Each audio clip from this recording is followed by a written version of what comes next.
You're listening to Cornerstone West Los Angeles.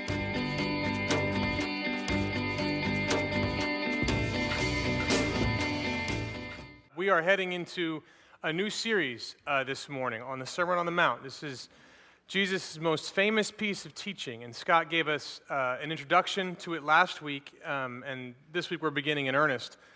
And during this time, you'll find something a little different in your bulletin. You're used to seeing application questions if you've been here, but it's more than that now. This is also something you can open up, which gives it a sense of solidity, I guess, even though it's an 8.5 by 11. But what's going on here is, if you look at it inside, you get a sense of the series, what we're going to be talking about for the next few months.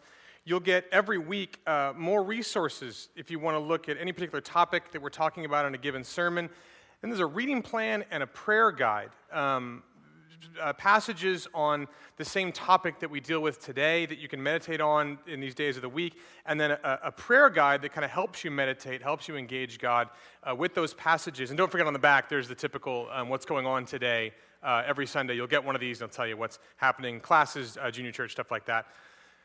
The idea is that this is something that sort of goes on your refrigerator or stays in your Bible, and all of us work through this series together because what we're about to study is unique. I mean, the Bible is the Bible. All of the Bible is the Bible. But in this passage, Jesus is describing the radical Christian life. If you read this through a few times, it's Matthew 5 through 7. It'll take you 10 minutes. You read it through a few times, you realize how fundamentally different what he's saying is from anything else you've seen or heard. People tend to get, they tend to think, well, the Sermon on the Mount, a lot of people know about it. And they say, yes, the Sermon on the Mount is wonderful, it's nice, it's kind. I love Jesus in the Sermon on the Mount, and that's a guarantee they haven't read it very closely. It's jarring, it's radical, it's unique, it's kind of alien. If you read it through, it feels otherworldly. It feels different. It goes against how we tend to think about pretty much everything.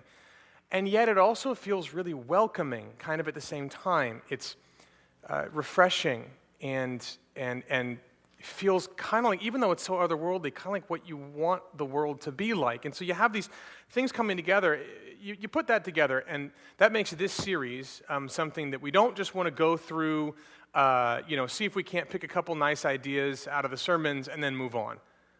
So we do stuff like this to make sure this is something we square up to really significantly with kind of all of who we are as a church body, because it's unique and it's important. And so we're going to start in the beginning, and I think you'll see it this morning. We're going to read Matthew chapter 5, verses 1 through 12.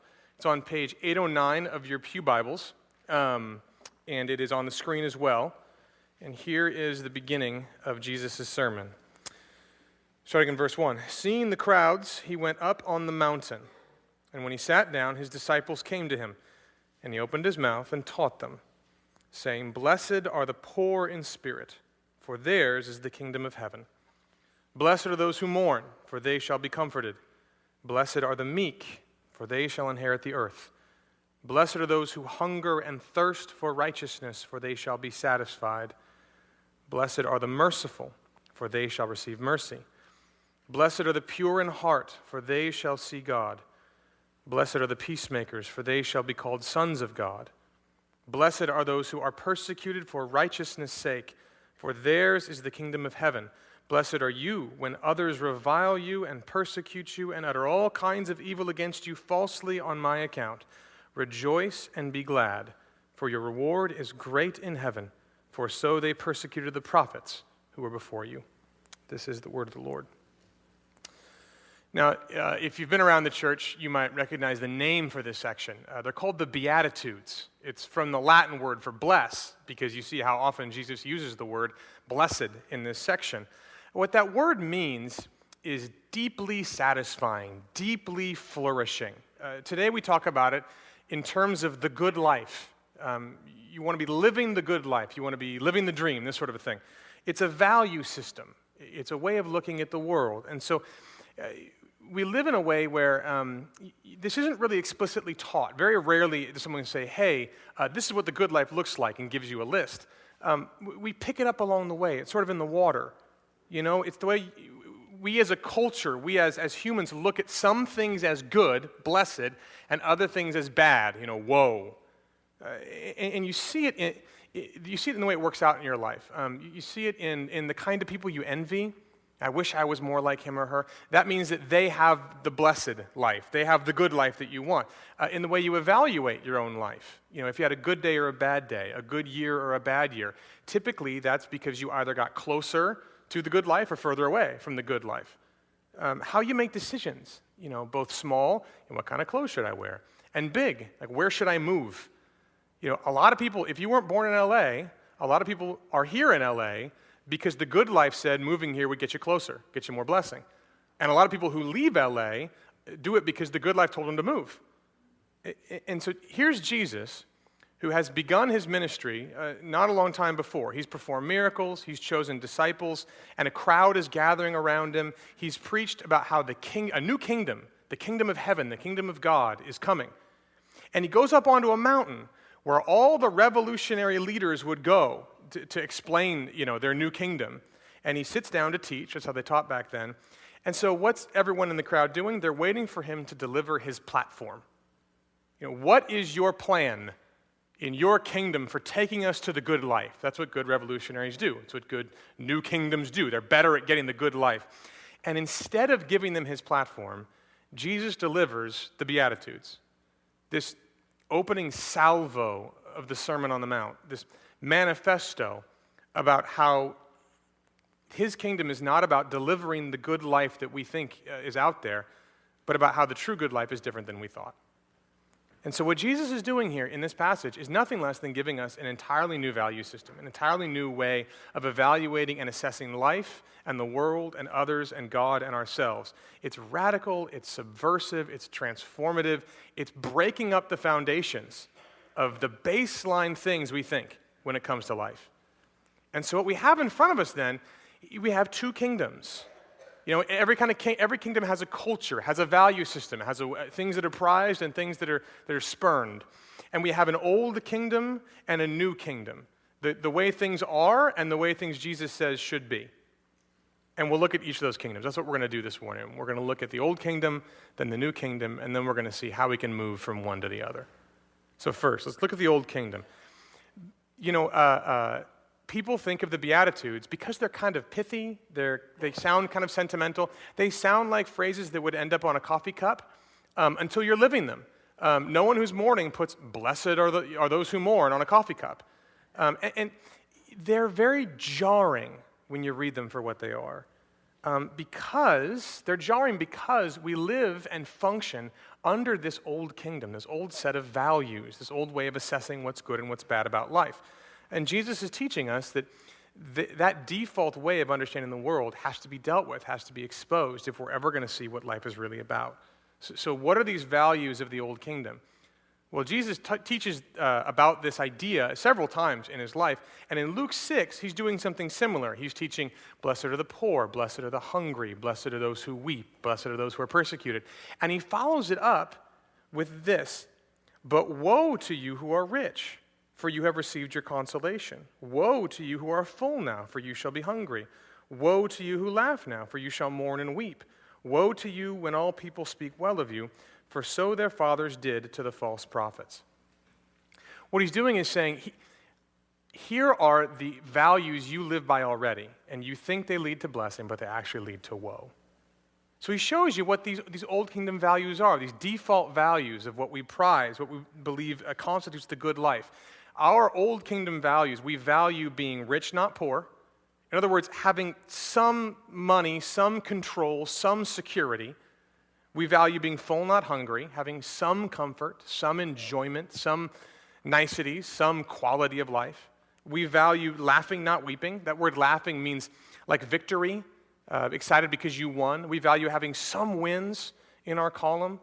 And we value being accepted, not rejected. Having some status, some value, something that people like about you. And it's important here to see, now Jesus isn't painting a picture of just sort of the rich and the famous, just sort of, those people out there who crave money and who crave power. No. He's painting a picture of all of us. Because the idea of being blessed doesn't only apply to people who've arrived at their destination. The idea of being blessed describes what we want, where we want to head, the direction we wish we'd travel in. So he's not just aiming at millionaires. He's aiming at anyone who thinks a little more money, a little more security would give you more blessing. That's the gateway to a little more blessing in my life, is just a little more security. He's not just aiming for sort of foodies who love luxury, and like the finest things in life. He's aiming at anyone who thinks a little more enjoyment would get me more blessing. Just a little more. And the same for laughing. It's not about these huge, massive, successful winners out there alone. It's about all of us who think that just a dash more, one little win in my column, that's where a little more blessing is for my life. And the same for acceptance. Not just the pleasers who crave love and crave acceptance. It's just all of us who think that if a few people just gave us a bit more approval, then our lives would be better, because that's where blessing is. That's what we value. That's moving in the right direction. Those are the things we assess as good. So this is about where we think blessing lies. And that means that all of us are affected by this way of thinking. It's not about how much you want, it's about what direction you want to go in. And you can see it sometimes in the way we treat photographs. If you're young, this is on Instagram. Don't worry if you don't know what that is. But there's a hashtag blessed. That's the only time we use the word blessed, really. And I know that, at this point, you only use it to be ironic. I know you're cooler than that. But look, if I told you you have to put that hashtag on 10 of your photos, which ones are you going to pick? You're going to pick the ones where things are going well, where you have a little more comfort, a little more control. I mean, the things that demonstrate that. You don't even put the pictures up, of the things that don't show that. And if you're a little older, this is the Christmas photo. This is the Christmas letter, the New Year's letter that gets sent out. What picture do you put in that letter? It's not the one where the family's fighting 5 minutes before. It's the one where everyone's smiling and looking, where everyone's looking nice and looking good. And what do you write in the letter, the update letter? It's not the struggles, it's the victories, it's the wins. You write about the blessings. Now, why do we do this? It's because we believe that blessing is found in comfort, not discomfort, stability, not instability, acceptance, not rejection. No matter what it looks like for you, that's the old value system. That's the old kingdom operating in your life. And as you flesh those out personally, it's going to look a little different. Everyone has their own unique way of living these out. In fact, you can write your own personalized version of like anti-beatitudes. In other words, beatitudes that cover the old kingdom way of life. So just here's the exercise. Picture the life you want. What do you think about during your day or during your week or during your month that you wish would change? Like, picture the life as you want it to be. Realistically, what do you realistically want? And it's probably not going to involve yachts, and it's probably not going to involve jets, and it's probably not going to involve a ton of fame. Maybe it will, but it probably won't. But what kind of life do you actually want? And then do you see all those changes you want? You stick blessed are in front of those, and you have your own personal anti-beatitudes. And they're your way of getting comfort, of getting more security, of getting more of these things in your life. They're your way of embodying those old kingdom values. It's about having enough security wherever that line is for you. Having enough approval wherever that line is for you. And so you end up with this personalized set of things that you want. So it's, blessed are you when you feel understood and valued. Blessed are you when you have enough money to feel secure. Blessed are you when, you don't have to be merciful because people are finally just being cool. Blessed are you, when you feel attractive. I mean, these are the things we think, though, right? Blessed are you when you don't, it's not a bad thing to mourn, but blessed are you when you have nothing to mourn. That'd be great. Blessed are you when you have a pain-free day. Blessed are you when you got everything done on your to-do list. Blessed are you when you get some appreciation. Blessed are you when you have a chance to come up for air. Blessed are you when you have a good plan in place to get all those other blessings done. Blessed are you. If you take some time and really work through this, like if you left today and tried to put these together, you're going to have a list of anti-beatitudes that really resonate with you, and they show you how deep these old value systems run. And if you have the ones that resonate with you, you're going to see how much they control you. Because you can chart an entire day of your life. Every 5 minutes you can chart in terms of your personal anti-beatitudes, and your emotions, your decisions, your desires, your frustrations, everything about your day and your life can come down to your pursuit of these values that you think make for a blessed life, and you want more blessing and less woe. And yet here's Jesus saying, those things, that old kingdom set of values brings woe. Now what's he talking about? Well, at some level, what he's saying is the only way those things bring a blessing is short term. See, look, blessed are you when you feel attractive. Well, one day, you will not feel attractive. Blessed are you when you are capable to get your work done. One day, you will not be capable. In other words, you're going to get woe. If you're building your life on these old kingdom values, if that's where you think the good life is, eventually, frankly, day by day, the good life is being taken from you, bit by bit by bit. Woe to you, he says. That's the old kingdom values. And he brings in a new kingdom set. And that's what comes next, that this new kingdom. In light of all of that, you begin to see why these Beatitudes don't belong on coffee mugs, why they're jarring. Because Jesus is saying that as a Christian, your lifestyle is one that should have a total reversal of values from what comes naturally to you and naturally to everyone else.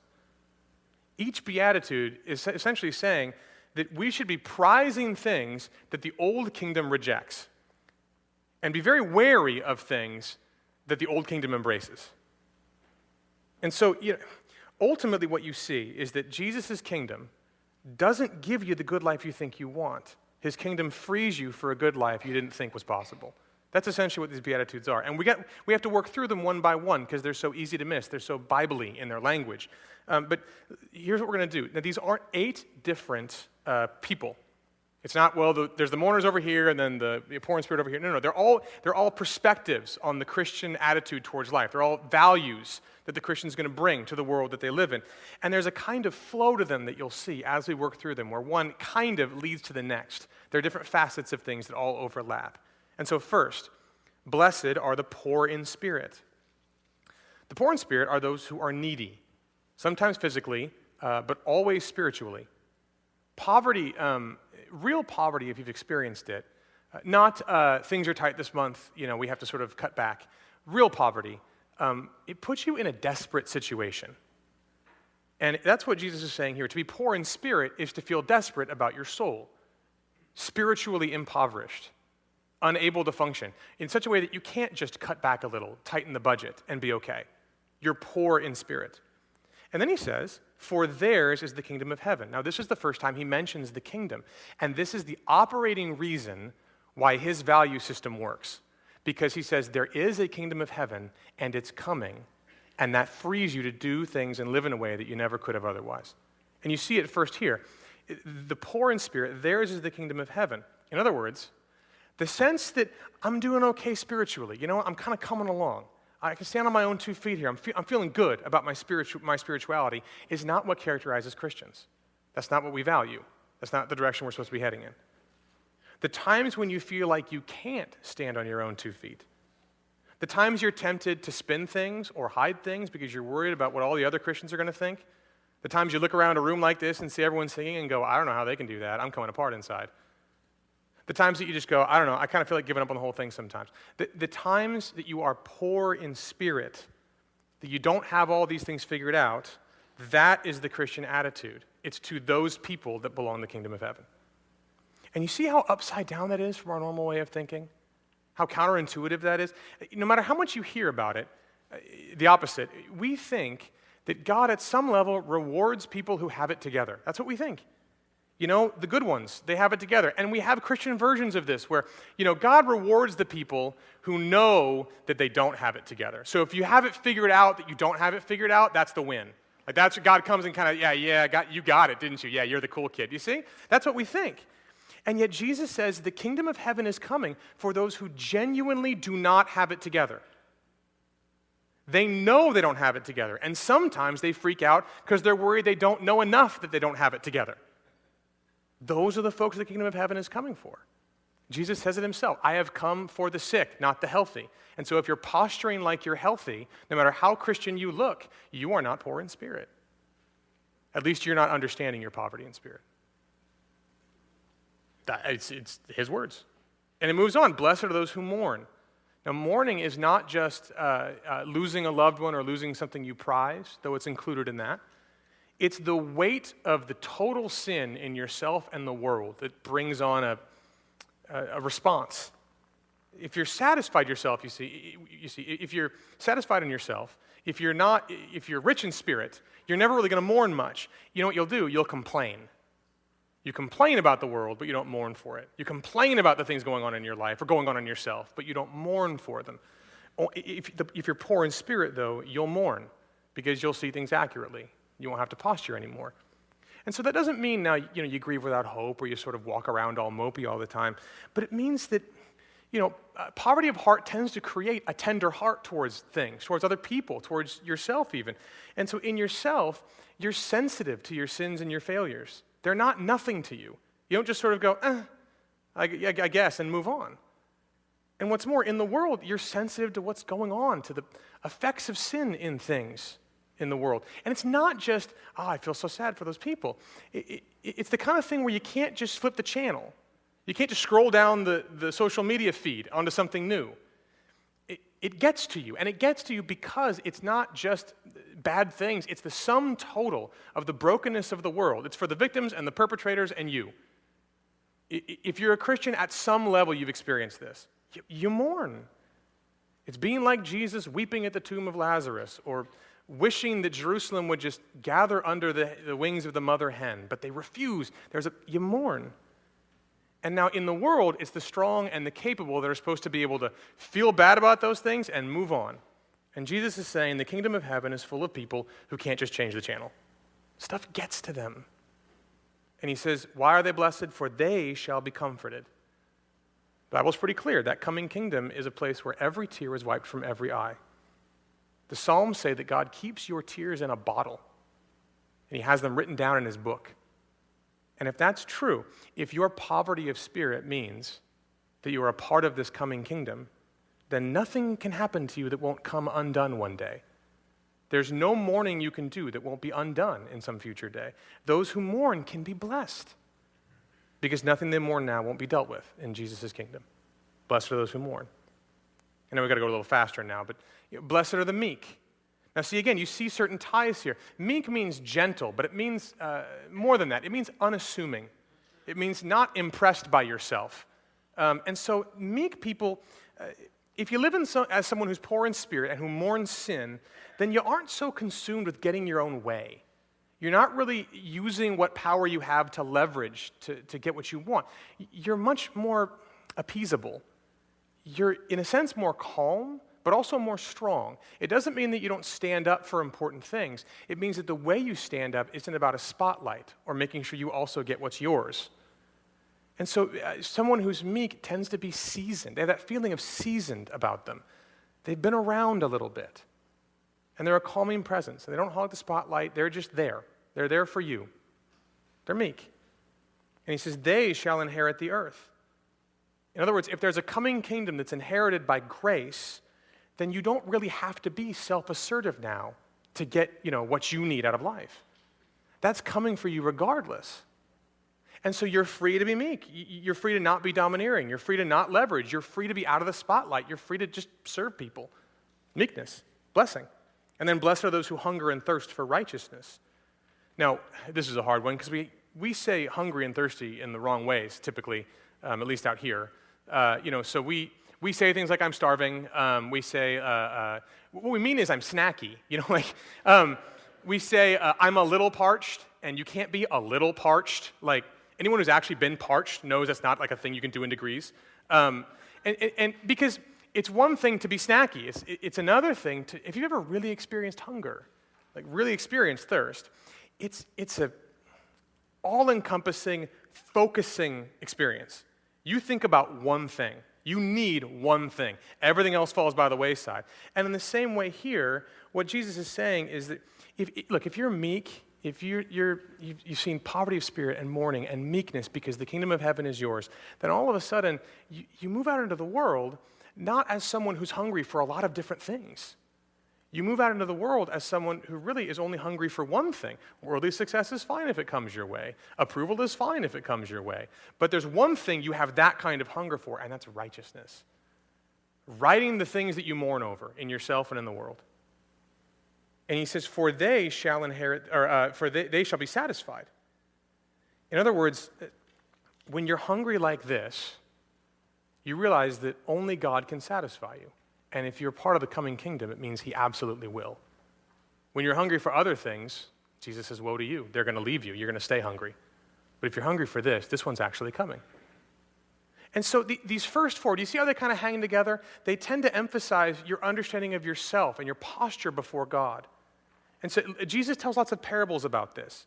Later on in Luke, he talks about, in this is chapter 18, he tells a parable about these two guys who go to the temple to pray. And one of them is a Pharisee, a religious elite. The other is a tax collector. And the Pharisee goes into the temple and he says, God, I thank you that I am not like other men, extortioners, unjust, adulterers, or even like this tax collector, who, by the way, is not in the temple. He's pointing all the way back out there. I fast twice a week. I give tithes of all that I get. And then Jesus says, but the tax collector, standing far off, not even in the temple, he says he wouldn't even lift up his eyes to heaven, but beat his breast, saying, God, be merciful to me, a sinner. And Jesus says, I tell you, this man went down to his house justified rather than the other. For everyone who exalts himself will be humbled, but the one who humbles himself will be exalted. He's saying, look, there's a very religious guy, this Pharisee, but no matter how religious he is, he's working off the old kingdom. He feels rich in spirit, and he thinks that he should. He feels comfortable, and he thinks that he should. He feels like he's getting ahead, and he thinks that he should. He feels righteous, and he thinks that he should feel these ways. And yet, you have this tax collector who's working off the new kingdom. He's a reject from the old kingdom. That's why he's standing far off. He's not even in the temple. And the old kingdom says he doesn't belong to God. And so what is he doing? He's poor in spirit. Doesn't even look up. He's mourning his sin. And who goes down justified? Not the religious guy based on the old kingdom, the tax collector, the one who everyone thought was a sinner, the one who's poor in spirit, the one who's mourning his sin, the one who would never walk around not being meek, because what does he have to offer? He's just a sinner. Do you see? And so the Christian life is the response to being justified like the tax collector. When you felt that way and you go back down to your house justified, how do you live? How do you live when you realize the kingdom of heaven is for someone like him, for someone like you, for someone like me? Well, it's not going around all mopey because, got to get some more mourning in for some more blessing. It's not what it is. It's having an awareness, a real, legitimate internal connection with the fact that you are poor in spirit and caring about that, mourning, and living on that, being meek, and hungering for change in yourself and the world, righteousness more than other things. And the rest of the Beatitudes sort of pick up on this and move it forward. The next one is, blessed are the merciful. It's about forgiving people who wrong you, but it's about more than that, too. It's about being ready to forgive people. To be merciful is to be someone who's standing out with kindness for those who have done you wrong, who have failed you. And Jesus says, they shall receive mercy. In other words, there's a way to live as merciful because you know that mercy is waiting for you in the coming kingdom. You know what mercy you will receive, and therefore you're able to give mercy. You don't have to keep score with other people. And then blessed are the pure in heart. Purity in heart, Soren Kierkegaard said, purity in heart is the ability to will one thing. In other words, it's less about being awesome and righteous all the time as it is about undivided loyalty to God. That's purity in heart. And that's John the Baptist. One comes after me, and I'm not worthy to untie his sandals. Jesus must become greater, I must become less. It doesn't matter what happens to me, my loyalty is to him. He's the thing that I want. And he says, blessed are the pure in heart, for they shall see God. In other words, if that's where your undivided loyalty is, you're going to get what you want. You're going to see God in his glory, and that will be yours eternally. Blessed are the peacemakers. Okay, peace for us is the absence of conflict. That's not peace in the Bible.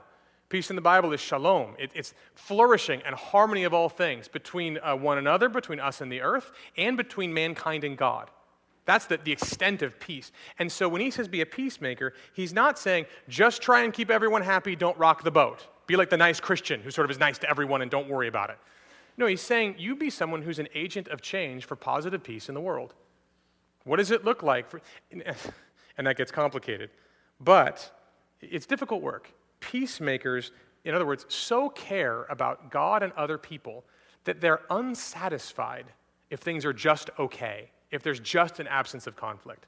They're looking for thriving. They're looking for reconciliation. And that covers a lot of things. And he says, they shall be called sons of God, which back then is more than just genetics. It's about a family resemblance.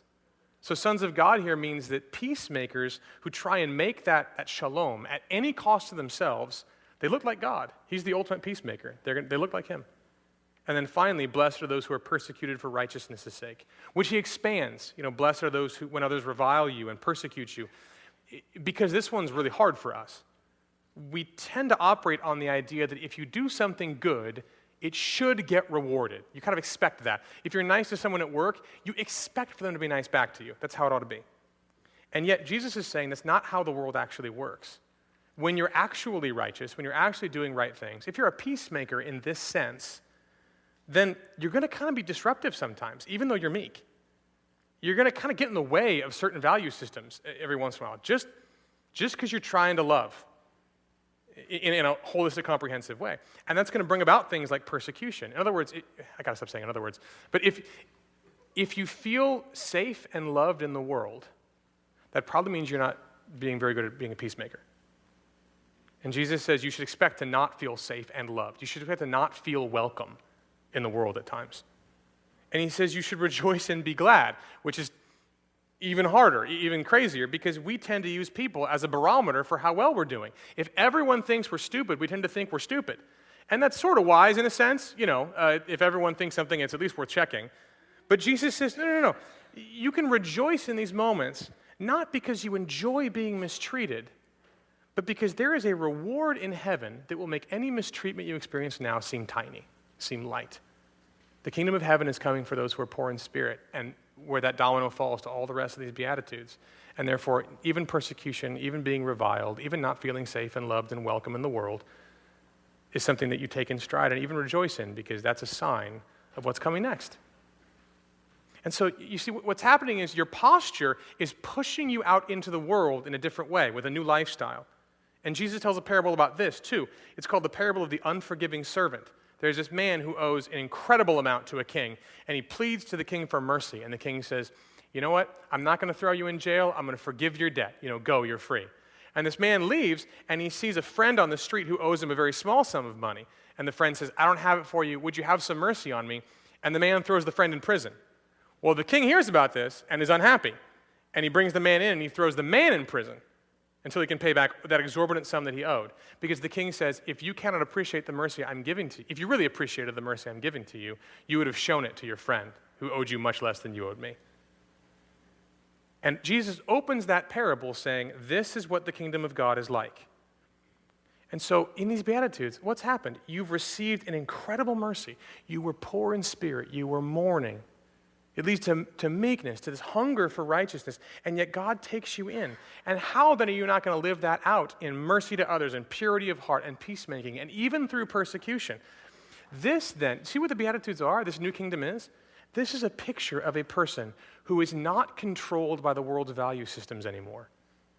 It's not that these people walk around going, I hope more people are mean to me so I can be more blessed.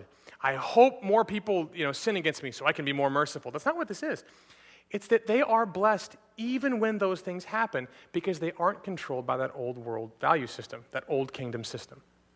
In the old kingdom, you can't have something go wrong in your life and still be blessed. You can't be deeply satisfied. Why? In other words, you can't mourn and be comforted because you're mourning the thing that was comforting you. That's why you're mourning in the old system. And Jesus says, no, in the new system, you aren't controlled by those things anymore because your blessing is no longer tied to your circumstances. There is a deeper blessing that no mourning can take away from you. There is a deeper blessing that no persecution can take away from you. And in the midst of those things, there's a deeper blessing in that you'll see how blessed you are. Removal of some of those things. Removal of how well you feel like you can stand on your own 2 feet. Removal of how self-assured you are. Removal of everyone treating you nicely is a way that drives you deeper in to the blessing you have that transcends your circumstances. And it goes even deeper than that. In the old kingdom, you can't show mercy, not really. You can't be really meek. You definitely can't be a peacemaker, and you for sure can't deal with persecution because you're entirely enslaved to that system. But now in the new kingdom, you're not controlled that way anymore. So when someone comes into this person's life and threatens their circumstances, they'll say, I can walk forward anyway. There's a blessing in this for me. When someone, you see an opportunity to really make peace, but you know it's going to cost you, the person who lives in this new kingdom says, it doesn't matter. My blessing runs deeper than that. And they walk forward anyway. This is a picture of someone so incredibly free that they're refreshing and jarring to anyone who meets them. And they might even go unnoticed, no matter how refreshing and jarring they are, because they're meek. They're just not looking to stand out. It's an incredible picture, the new kingdom. Now, how do you move from one to the other? Well, okay, you know my answer. I'm a pastor. The answer is Jesus. That's how you move from one to the other. I mean, it's a gimme. But it's in two senses. In one sense, you move by trusting him in salvation. Colossians 1:13 says, God the Father has transferred us from the kingdom of darkness into the kingdom of his beloved Son. That moment of trust, that first moment of poverty of spirit where you say, I cannot do this on my own. I need you to give me any stability in my life.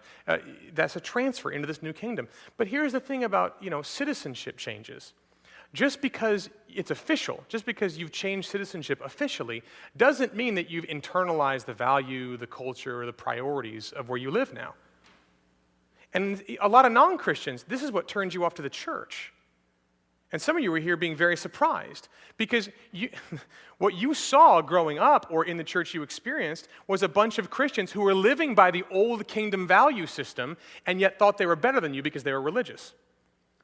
And so you got very turned off by that. They weren't offensive because they were doing so much peacemaking and dealing with so much persecution and being so meek that it was subverting the world's values. No. They were just being mean and being jerks and being selfish. And they called it Christian. And how does that happen? Well, just because you're a Christian officially doesn't mean that you've internalized the values. These beatitudes that are the lifeline, the lifestyle that Christians should live in. This is the lifestyle of the citizens of heaven. Now, in other words, Christians drift. Now, how does that drift happen? It goes like this, and you got to listen to this if you're a Christian. This is extremely important. Here's how the drift happens. In the old kingdom, the blessed life is when things are good. How are you? Good. How are things? Good. That's the blessed life. And for some people, it's very good. For other people, it's just down the middle good, but it's got to be good. And we are allergic. We run away from anything that would take us away from good. At the very least, we need to be okay. And Jesus comes in and says, blessed are you when you're not okay and when things aren't okay. And our heads explode because it doesn't make any sense. And so what do? We try and fit Jesus into the old kingdom. We try and fit what he says. So we take what he says and make a new definition of things being good and a new definition of things being okay. And what we end up with is this halfway version of the Beatitudes that saps the life from everything we're supposed to be doing. You know what we are? We are not poor in spirit. We're middle class in spirit. We're moved. We get moved, but we're not mourning. We're nice, but we're not meek. We definitely love righteousness if it's on the menu. We would prefer it. We're easygoing, but not merciful. We have God up high on our priority list, but we're certainly not pure in heart. We try not to rock the boat, but we're not peacemakers. Do you see? If you look at some of your personal anti-beatitudes, you find this middle-class beatitudiness right in the middle of it. Right in the middle of it. We become the Pharisee who prays, I'm so glad I know I'm poor in spirit. I'm so glad I'm not one of those people who doesn't know they're poor in spirit. We become the servant that shows mercy to our friend by putting him on a payment plan. This is what we become. It's a middle-class beatitudes. Why are we like this? Do you want to know why we're like this? I'm sure there's lots of reasons, and I don't know you. I know some of you, but I don't know all the way down into your heart, but I think I can tell you why. Because the risk of living this way is monumental. And we're scared. You read this, and if we go for this, if you put your chips in on this, he's asking us to mortgage everything. You have no control anymore over your life or how it's going to go. You have no ability to leverage anything because by definition, that's not what you do. You're meek. You have no control. You have no command of how your life is going to turn out. And so you look at it and you go, how can I have both? And then you look harder at it and you go, well, no, of course I can't. But how can he ask this of me and how can I trust him? That's the question. We're middle class in spirit because we just don't trust him all the way down. And Jesus gives us two answers to that. How do you really move from one to the other? How do you actually internalize the value systems? He gives us two answers. And one's deeper than the other. The first one is the simpler one. One commentator called this section, He called it Jesus' State of the Universe Address. And it's appropriate because at the end of this, at the end of the whole Sermon on the Mount, in chapter 7, it says everyone was astonished at what he said because he taught as one with authority. What that means is that he's not teaching like someone who's, here's my platform, I hope you vote for me. He's saying, these are the laws of the universe. This is how blessing works. He's basically pulling back the curtain and showing you the mechanics of the universe. This is the way things really are, he's saying. The other universe, the other kingdom, is an illusion. And that's why he calls it woe. Woe to those things, because they're not real. That's never how blessing works. And so when you live a different way, of course you won't find any blessing. If Jesus really was who he said he was, and we don't have time to go into that this morning, all the reasons to think that, but if he really was who he said he was, if he shows up in chapters 3 and 4 of Matthew on this earth, healing people, raising the dead, preaching the kingdom of heaven is near, if he moves on to die on a cross and explode in victory over death 3 days later, and is still alive today, if he really came onto the scene like that, that means there is an expiration date for the old kingdom. It's just going to be gone. It's coming. And you can bank on that. Everything we build our lives on will crumble, he says. Every lie about being middle class in spirit will evaporate from you one day. He says, so why in the world, why would you put your stock in the one that's going away? That's the first reason, because there's an expiration date on the old kingdom. How else are you going to live? But he gives you a deeper reason and a better reason. And that's when he gets up from preaching this sermon and lives a life of the Beatitudes. You ever notice that? In chapter 4, Satan is tempting Jesus with anti-beatitudes. You're not living the good life. The good life looks a different way than what you're doing, man. That's what he's saying. And then Jesus lives the rest of his life being meek, being merciful, being impoverished, being a peacemaker, even when it cost him, being persecuted, even when these things cost him ultimately. And you know what he gets from that? No blessing. That's what he shows you. Why can Jesus say that the mourning will be comforted? Because on the cross, he got no comfort. Why can he say the meek will inherit the earth, will inherit everything? Because on the cross, he lost everything. Why can he say the pure in heart will see God? Because the Father turned his face away. Why can he say the persecuted can rejoice, for their reward is great in heaven? Because on the cross, he changed places with us and gave us his reward. Do you see what he did? Is there anyone more trustworthy than that in your life? They would love you that way and say, all the blessings that belong to me, I give to you. And now you can always trust that no matter what mourning you do, no matter how impoverished you feel, no matter how hungry you are, you will be satisfied. You will see God. Your reward is great in heaven because it's my reward. Has anyone ever loved us like that? And so Jesus, here's what you have him doing. He's laying down his comfort, his riches, his life in heaven with the Father, his eternal satisfaction, the praise of heaven itself, so that he can look at you and say, I have mortgaged all of this for the poor in spirit, for the broken internally, for the ones who are mourning, not just moved, for the ones who know their sin, not just the middle class. Do you see what that means? Look, we think there are two kinds of Christians, the put together kind and the poor in spirit kind. And we say grace is amazing because it reaches even to the broken, even to the really poor in spirit. And inside we think, but I don't want to go there. And yet Jesus says, blessed are the poor in spirit. Look, he's not coming even for the broken. He's coming only for the broken. That's how this works.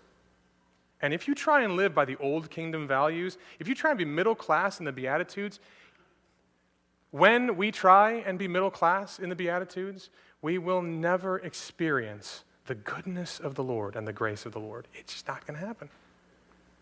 He's saying that if you think you're middle class in spirit, if you're focused on being okay on your own, you will never taste and see that the Lord is good. You will never taste of me. But if you recognize that you're not okay, see, if you recognize that you are not good, it's not fine, then he says, I'm coming for you. Like, I'm coming to find you. That's who the kingdom is for. That's why I'm here. I'm coming to get you. And so you, Christian, who thinks that if the other Christians really knew what was going on in your heart and in your life, they wouldn't really want you around. You Christian who thinks that real Christians shouldn't really break down. They should be sad, but not really, that crazy. You Christian who looks around at all the people singing in church and says, they look great, but what I'm dealing with feels unfixable. Jesus says, I'm here for the unfixable. I'm here for the broken. I'm here for you. And when you run out of plans as to how to take a next step, and you're freaking out and you're not really sure, so you want to tell all the other Christians about how you're struggling in these certain areas, as though you sort of have it under control, but it's kind of tough on you, Jesus says you got to put that away if you want blessing. You can't have a game plan for how you're going to make it. You got to be poor in spirit. He comes only for the broken. And he looks at the person who, look, at you and me, he looks at the person who's actually hungry and actually thirsty and looking around and saying, it's not going to work. I know it's not going to work. I'm so afraid it's not going to work. I can't even hope it's going to work. And Jesus says, I'm coming for you. And praise God, he's coming for you, and he's coming for me. Blessed are the poor in spirit. It's an upside-down set of values. And if you see that, you know what happens when you see that? You look at the poor in spirit and you say, that person's blessed. The person who here, they're maybe during the songs or something, they're crying, but they're not like nice crying, they're ugly crying, and they're kind of freaking out, and they're a little too loud. You look at them and you say, blessed are the poor in spirit. He's asking you to relabel things in your life. Look at your anti-beatitudes. Look at the things that you wish would change. What is he asking you to relabel? What is he looking to you and saying, you should label this as woe? And this over here that you think needs to change, you need to label this as blessed. What's he asking you to do? We're going to spend the rest of the Sermon on the Mount, this whole series, looking at how this plays out.